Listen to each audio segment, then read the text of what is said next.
Hi, welcome back to the channel. In this lesson, we'll see this simple trigonometry question that will help us understand how to apply SOHCAHTOA and Pythagoras theorem properly. That said, let's get into class. Now we have a triangle and our question wants us to solve for the angle x. If you look at angle x carefully, angle x is at a corner, and if I tag this place, let's call this y, and the whole of this large angle here, I'll call it s, such that my angle x is the same thing as s minus y. Let's call that equation 1. Now I can solve for both x and y in their triangles. Now let's consider the first triangle. Let's consider triangle R, S, and Q. If I'm considering triangle R, S, and Q, my y, I can solve for y using tan. Tan y will be given as opposite over adjacent, which is equals to 6 over 12. That's equals to 0.5.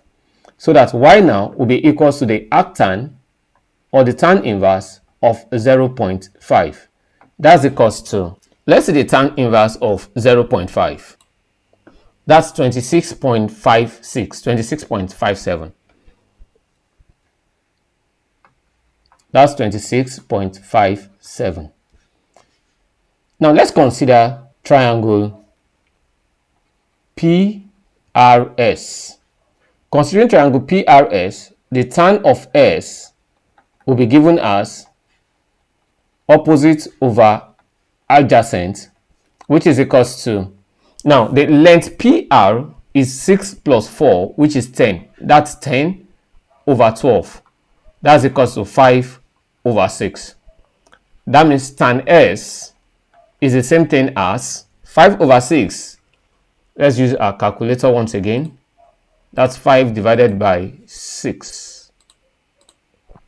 0.833.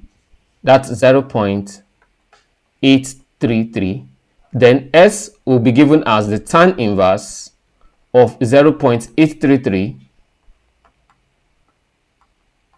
which is equals to, from my calculator, the tan inverse of 0.833, 39.81.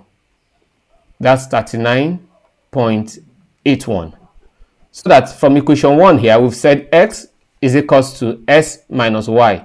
So that x now will come from x minus y, that's 39.81 in degrees, minus 26.57 in degrees, which is equals to, let's use a calculator, 39.81 minus 26.57. That's equals to 13.235. That's equals to 13.24 in degrees. So that's the value of x. Our x is given as 13.24.